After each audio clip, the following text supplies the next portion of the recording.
आशा करता हूं आप सब बहुत अच्छे होंगे। मेरा नाम है सिद्धांत अग्निहोत्री। स्टडी ग्लोस पे आपको बहुत बहुत स्वागत है। दोस्तों आज हम बात करेंगे इंडियन रुपी। वाह वाह वाह वाह वाह, भारत का रुपया खतरे में है। बता दूं कि 84.35 समथिंग, ठीक है, मतलब 84 रुपए हो गया है $1 इक्वल टू। अब इसमें हम बहुत सारे टेक्निकल एस्पेक्ट को समझेंगे। ये बहुत अच्छा राजेश्वरी सेन गुप्ता ने लिखा है आर्टिकल इंडियन एक्सप्रेस पे, तो हम इसको डिस्कस करेंगे। बहुत सारी चीजें, आखिरकार एक्सचेंज रेट क्या होते हैं, डॉलर के मुकाबले रुपया कैसे डिटरमाइन होता है, क्या फायदे हैं डिवैल्यूएशन के, एक एक चीज आपको समझ में आ जाएगी, ठीक है। और बहुत ही सिंपल सा कंसेप्ट। इकोनॉमी एक ऐसी चीज है ना, देखिए science, economy, geography, polity, history तो आपको याद करना है, उसमें तो कोई दो राय नहीं है। लेकिन ये अगर आपका कॉमन सेंस है, अगर आप थोड़ा सा दिमाग लगाना तो ये अपने आप ही समझ में आ जाती है, ठीक है ना।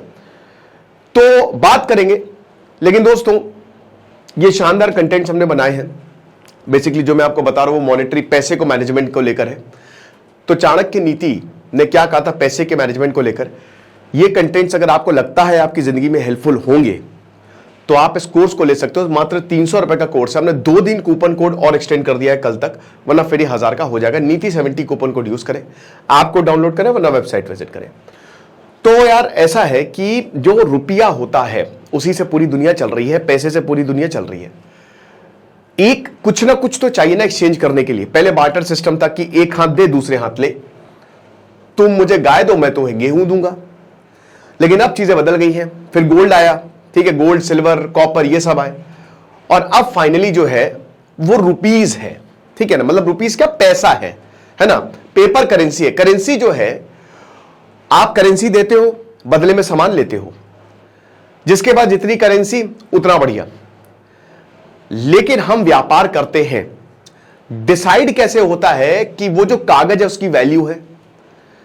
अब वैसे तो आप पेपर, गांधी जी की कोई भी फोटो, वो उससे थोड़ी ना आपको पीके में देता है, गांधी जी की फोटो से कोई गाजर नहीं मिलती, लेकिन नोट पे आपको गाजर और सब मिल जाता है। तो ऐसा क्या है, कैसे होता है, ये सब डिटरमाइन होता है एक्सचेंज रेट से, समझ रहे हो। और उसकी वैल्यू जो है, क्योंकि सरकार, वो लीगल टेंडर है, सरकार पे उसकी बैकिंग है, सरकार ने उसको बैक किया हुआ है, ठीक है। अब सरकार का बैक करने का मतलब यह है कि पर्टिकुलर देश उस देश के साथ बिजनेस करता है, तो इसीलिए उस पैसे की वैल्यू है। अगर सरकार हटा ले तो उस पैसे की कोई वैल्यू नहीं। जैसे बिटकॉइन से जो है वो कोई लीगल टेंडर थोड़ी ना है, बट फिर भी उसकी वैल्यू है, क्योंकि पूरी दुनिया में, भाई सिंपल सी बात है, कल को पत्थर से व्यापार होने लगे ना तो पत्थर की भी वैल्यू हो जाएगी। ये सब सरकार के ऊपर है ना। अब सबसे बड़ी बात यह है कि एक्सचेंज रेट होते क्या है भाई, जैसा कि आप नाम देख रहे हो एक्सचेंज। यहां पे किसका एक्सचेंज हो रहा है, पैसे का एक्सचेंज हो रहा है, करेंसी का एक्सचेंज हो रहा है, ठीक है। रुपए के मुकाबले डॉलर, डॉलर के मुकाबले रुपए, सिंपल सी बात है। जैसे स्टॉक मार्केट में क्या होता है, स्टॉक मार्केट में शेयर्स बिकते हैं, प्रॉपर्टी मार्केट में प्रॉपर्टी बिकती है, मछली मार्केट में मछली बिकती है। ऐसे ही एक्सचेंज मार्केट में, ये जो करेंसी मार्केट, उसमें करेंसियां बिकती हैं, ठीक है ना। अब दूसरा पॉइंट, करेंसियां बिकती क्यों, व्यापार के लिए। सिंपल सी बात है, यहां पे डिमांड एंड सप्लाई का कंसेप्ट आता है। जैसे डॉलर का एग्जांपल लेते हैं, दुनिया की सबसे पावरफुल करेंसी। मैं इसलिए आपको ये बता रहा हूं पहले से ही, क्योंकि आगे आप लेक्चर समझ लाएं आसानी से, क्योंकि ये कंसेप्ट इतना आसान नहीं है। तो जो डॉलर है, पूरी दुनिया डॉलर खरीदती है। क्यों, क्योंकि सब कुछ आप डॉलर में ही लेते हैं। अगर आपको तेल चाहिए तो आप रुपए में नहीं ले सकते, आपको डॉलर ही देना पड़ेगा। तो पूरी दुनिया के पास डॉलर सबसे ज्यादा, सारी करेंसी है लेकिन डॉलर सबसे ज्यादा है। कल को रुपए में ट्रेड होने लगे, आज तो रुपए सबसे ज्यादा होगा देशों के पास। आज इसीलिए अमेरिका इतना पावरफुल है अपने डॉलर की वजह से। जिस दिन डी डॉलराइजेशन हुआ उस दिन अमेरिका नीचे गिरेगा। अब जाहिर सी बात है कि जिस करेंसी की ज्यादा डिमांड, उसकी वैल्यू बढ़ेगी बढ़ेगी। जैसे मान लीजिए कि हम अमेरिका से बहुत कुछ मंगाने लगे, ठीक है, तो क्या होगा, डॉलर की डिमांड ज्यादा हो जाएगी, है ना। तो डॉलर की जो वैल्यू है वो अप्रिशिएट करेगी। और भाई जाहिर सी बात है, जिसकी डिमांड ज्यादा होगी और डॉलर की सप्लाई कम कर सकता है अमेरिका। सप्लाई तो लिमिटेड क्वांटिटी में ही करेगा ना वो अमेरिका। फेड जो है नोट लिमिटेड क्वांटिटी में ही छापेगा। तो भाई सप्लाई कम है, डिमांड ज्यादा है, अपने आप उसकी वैल्यू बढ़ जाएगी और रुपए की वैल्यू घटती जाएगी। ये समझ गए आप। एक और एग्जांपल समझ लो, 2 सेब है, लेने वाले 100 है, तो जो सेब 100 रुपए का बिक रहा है, 100 लोग हैं, वो 1000 रुपए का बिक जाएगा। जैसे मैं केदारनाथ गया था तो वहां पे इतनी भीड़ थी कि जो 2000 का टिकट था वो 10-10 हजार में बिक रहा है, 55, क्योंकि डिमांड ज्यादा। तो ऐसे ही होता है, तो वैल्यू बढ़ गई ना, तो डॉलर की भी ऐसी वैल्यू बढ़ती है। अब सबसे बड़ी बात यह है कि भाई भारत अमेरिका पे इतना डिपेंडेंट तो है नहीं, भारत का तो ट्रेड सरप्लस है अमेरिका के साथ, तो फिर क्या प्रॉब्लम है? प्रॉब्लम यह कि पूरी दुनिया में आप डॉलर से ट्रेड करते हो, तेल खरीदते हो गल्फ कंट्री से तो डॉलर ही देने पड़ते हैं आपको, तो इसीलिए आप डॉलर खरीदते हो, और जितना ज्यादा आप डॉलर खरीदोगे, जितना ज्यादा डिमांड डॉलर की रहेगी, उतना ही ज्यादा आपका रुपया जो है वो गिरता जाएगा। अब दो चीजें हैं, एक होता, अब ये एक्सचेंज रेट आप समझ गए, ठीक है, तो एक करेंसी से एक करेंसी देकर दूसरी करेंसी खरीदते हो, ठीक है। दूसरा पॉइंट आता है यहां पे, एक्सचेंज रेट हम समझ गए। तो एक्सचेंज रेट कितने तरीके के होता है? दो तरीके के होता है, एक होता है फ्लोटिंग, एक होता है फिक्स्ड। इसको आप ऐसे समझ लो, जैसे मान लीजिए कि आप हो, अब आपकी सैलरी है 1 लाख रुपए महीना, अब आपने कहा कि मैं सिर्फ और सिर्फ 50,000 रुपए ही खर्च करूंगा, चाहे दुनिया इधर से उधर हो जाए। तो आपने क्या किया? फिक्स कर लिया अपने आप को कि बस इतना ही पैसा दूंगा मैं, ठीक है ना, ये हो गया फिक्स्ड। तो एक्सचेंज रेट भी फिक्स्ड, जब आप करेंसी फिक्स कर लेते हो कि करेंसी ऊपर जाए नीचे जाए, डिमांड बढ़े, मुझे कोई फर्क नहीं पड़ता, मैं करेंसी अपनी इतनी रखूंगा, इतनी वैल्यू रहेगी। अब इससे मेरिट्स भी है, डिमेरिट्स भी है।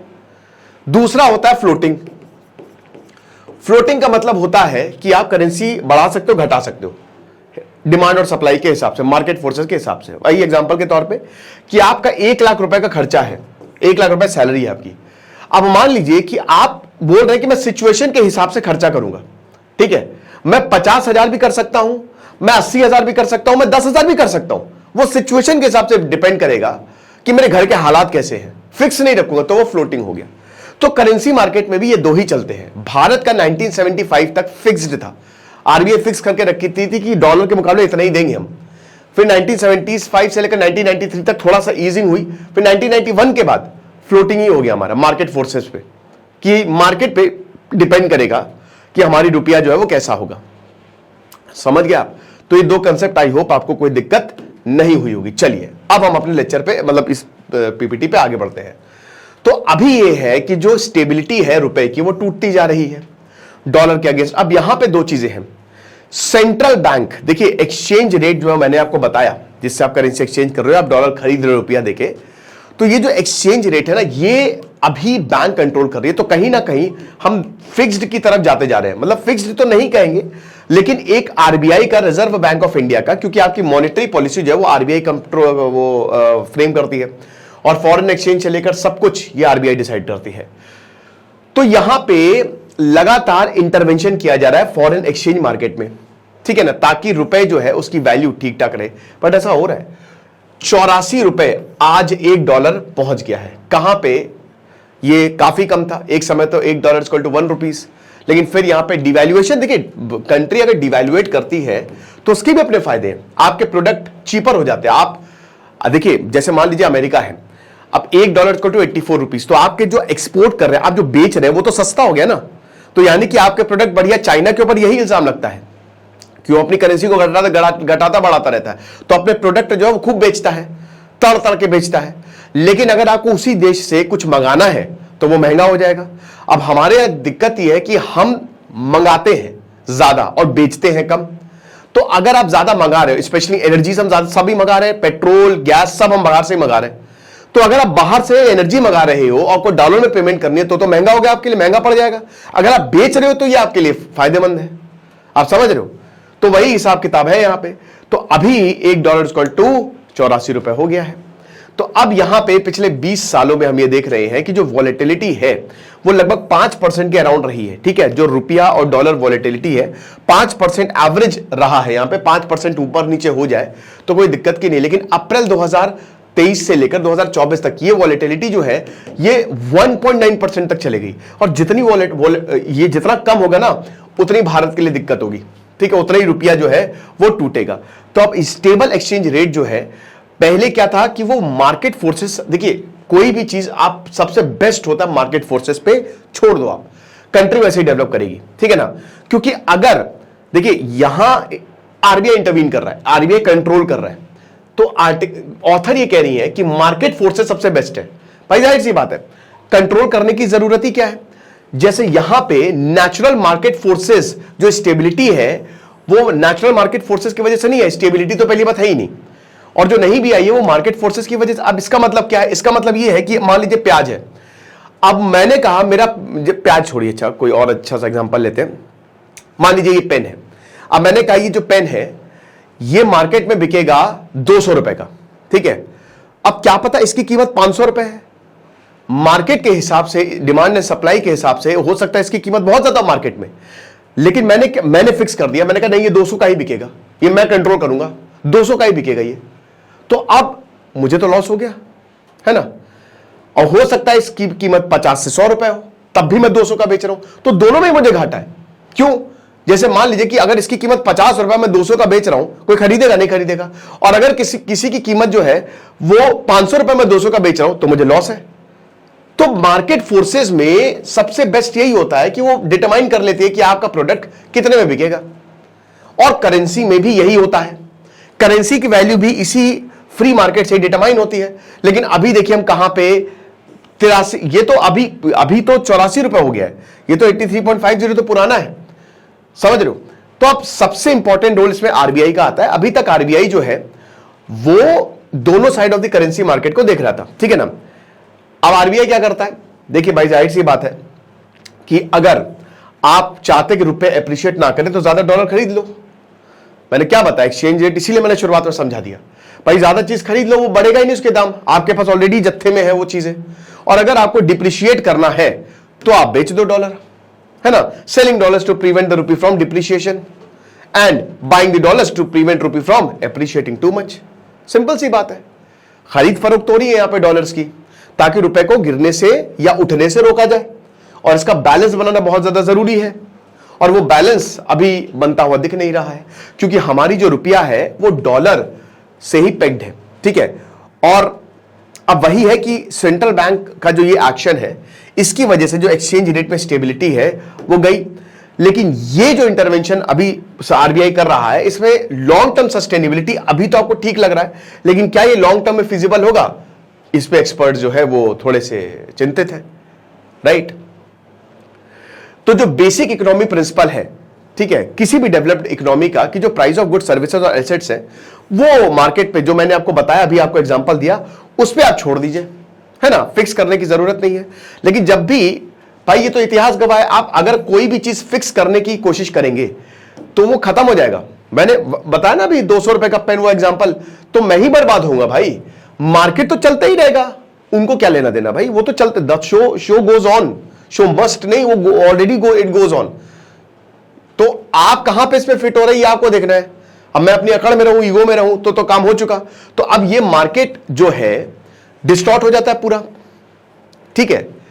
तो ये हिसाब किताब है। अब यहां पे जैसे एक्सचेंज रेट, अब जैसे इसमें बहुत सारे ऐसे देश हैं जिन्होंने कोशिश की है, जैसे ब्राजील हो गए, साउथ अमेरिका के, कि इंटरवीन करने की, और वो बुरी तरीके से कोलैप्स किए हैं, क्योंकि नेचुरल सप्लाई डिमांड बैलेंस आपका खत्म हो जाता है अगर आप इसको फिक्स कर देते हो या बहुत ज्यादा इंटरवीन करते हो। आरबीआई अभी ये करता हुआ दिख रहा है। तो 1991 में हमने ये देखा कि रुपये को स्टेबलाइज करने के लिए हमने पूरा फ्लोटिंग एक्सचेंज रेट पे चले गए, और हमने डॉलर से ही, मतलब the most important was dollar, क्योंकि हमारे पास थे नहीं, हमारे पास crisis, balance of payment crisis थी, सोना होना हमको गिरवी रखना पड़ा था, और फाइनली फिर आईएमएफ ने लोन दिया, लेकिन हमने अपनी करेंसी घटाई, ठीक है, कुछ कर नहीं सकते थे। लेकिन अर्जेंटीना, ब्राजील, रशिया, टर्की, जिन्होंने अपनी करेंसी को मतलब बहुत ज्यादा ही कंट्रोल करके रखा हुआ है, दिक्कत हुई है, उनको डिस्टॉर्शंस देखने को मिले हैं, ठीक है ना। तो यही चीज है। तो भारत ने market determined exchange rate system जो है वो एडॉप्ट किया था, और वो बहुत अच्छे से काम किया। अब आरबीआई की जो नई पॉलिसी है कि रुपी की वैल्यू को आपको मैनेज करना है, तो वो इस पॉलिसी से अलग है, ठीक है। मार्केट पे छोड़ दो, ठीक है, लेकिन यहां पे जो आपकी पॉलिसी, आप उस पर अलग जा रहे हो, ठीक है। तो अब सबसे बड़ी बात, जो फ्लेक्सिबल एक्सचेंज रेट है जो भारत ने पहले फॉलो किया, उसके दो बेनिफिट है। चलिए एक एक करके देख लेते हैं। तो द मोस्ट इंपॉर्टेंट, देखिए जब भी क्या होता है कि ये अपने आप ही एडजस्ट कर लेता है। मैंने बताया ना कि आप, मार्केट बहुत बढ़िया चीज है, जैसे नेचर के ऊपर छोड़ दो, कभी कहते हैं ना भगवान के ऊपर छोड़ दो, वैसे मार्केट के ऊपर छोड़ दो, आपकी करेंसी उसके हिसाब से अपने आप एडजस्ट कर जाएगी। भारत कोई ऐसा तो है नहीं कि भारत एक बहुत ही इंपॉर्टेंट देश है पूरी दुनिया के लिए। भारत एक ग्लोबल पावर के रूप में उभर रहा है और भारत की डिमांड ज्यादा है, तो उसमें तो बेस्ट यही रहेगा कि आप मार्केट के ऊपर ही छोड़ दो, ठीक है ना। तो जब भी हाई ग्रोथ होती है, एक्सपोर्ट्स और फॉरेन कैपिटल जो है वो स्ट्रांग होता है, तो रुपी अप्रिशिएट करेगा ही करेगा, ठीक है ना। इसकी वजह से इकोनॉमी आपकी स्टेबल रहेगी, और जब इसका उल्टा होगा तो रुपी डिप्रिशिएट करेगा, अगेन इकोनॉमी जो है वो स्टेबल रहेगी। अब दोनों में ही भाई आपकी इकोनॉमी अच्छा कर रही है तो बहुत अच्छा, इकोनॉमी नहीं भी कर रही है तो भी फॉरेन इन्वेस्टर्स पैसा डालेंगे, क्योंकि जब इकोनॉमी उठेगी तो उनको अच्छा खासा रिटर्न मिलेगा। तो पैसा तो आपको दोनों तरफ से ही आ रहा है, राइट, ये चीज है। उसके बाद ये जो फ्लक्चुएशन है ये एक दूसरे को बैलेंस कर देते हैं, ताकि रियल एक्सचेंज रेट में इन्फ्लेशन को एडजस्ट करके आपकी स्टेबिलिटी जो है वो बनी रहे। अब ये स्टेबिलिटी जो है, इससे भारत के एक्सपोर्ट्स और इंपोर्ट्स काफी कंपिटिटिव रहते हैं, ठीक है ना, कि जब भी मार्केट फोर्सेस पे आप छोड़ते हो। लेकिन नया जो फ्लेक्सिबल सिस्टम है, इसने real exchange rate appreciation already शुरू हो गया है, जिसकी वजह से भारत के एक्सपोर्ट्स कॉस्टली हो गए हैं फॉरेनर्स पे, ठीक है ना। तो ये दिक्कत अभी आपके एक्सपोर्ट इंपोर्ट पे आ रही है। तो फाइनली ट्रांसपेरेंसी है नहीं, क्योंकि सेंट्रल बैंक जो है वो अपनी करेंसी पॉलिसी को लेकर ज्यादा बताता नहीं है, और दूसरी चीज ये भी है कि कोई किसी को इतना पता भी नहीं तो कोई इस पे सवाल भी नहीं पूछता है। अभी मैं बता रहा हूं तो आपको पता चला होगा, वरना 100 में से 99 लोग अरे छोड़ो क्या ही फर्क पड़ रहा है, जो बैंक कर रहा होगा सही कर रहा होगा। लेकिन अल्टीमेटली इन सबका असर लॉन्ग टर्म में हम सब पे पड़ेगा। जैसे क्लाइमेट चेंज को शुरुआत में तो हमने हटा दिया गया है, क्या लेना देना क्लाइमेट चेंज ऐसी की तैसी, लेकिन आज हम सब पे असर पड़ रहा है। बारिश हो रही है हम ही डूब रहे हैं, गर्मी पड़ रही है हम मर रहे हैं, सर्दी पड़ रही है सऊदी अरब में बताओ बर्फ गिर गई। तो यही सारी चीजें हैं। तो फिलहाल करना क्या चाहिए? अब करना यही चाहिए कि यहां पे जो सेंट्रल बैंक है देखे कि भाई भारत के लिए ऐतिहासिक तौर पे क्या काम किया है, ठीक है ना। जैसे प्राइवेट सेक्टर भी जो पार्टिसिपेंट्स है वो भी कंफ्यूज्ड है कि आखिरकार आरबीआई करना क्या चाह रहा है, क्योंकि समझ नहीं आ रहा है ना कि आपकी जो पॉलिसी है हम उस पर जा नहीं रहे हैं, हमको किस डायरेक्शन में जाना है, क्या आरबीआई कंट्रोल करेगा। तो मेरे ख्याल में इन सारी चीजों को आरबीआई को एडजस्ट देखना पड़ेगा। और आपको बता दूं कि अगर भारत को हाई इनकम इकोनॉमी बनना है तो भाई आपको मार्केट फोर्सेस पे छोड़ना, और मैं इस पे एग्री करता हूं जो ऑथर कहती है वही शायद सबसे बेस्ट रहेगा। बाकी आपको क्या लगता है आप मुझे कमेंट बॉक्स में जरूर बताइएगा। और फाइनेंशियल मैनेजमेंट को लेकर चाणक्य नीति ने बहुत कुछ बोला है जो मैं इस कोर्स में बताऊंगा ही बताऊंगा। तो अगर आपको लगता है ये कोर्स आपकी हेल्प करेगा, सिर्फ 300 रुपए का ही कोर्स हमने निकाला है, तो आप ऐप को डाउनलोड करें, वेबसाइट विजिट करें। Thank you so much.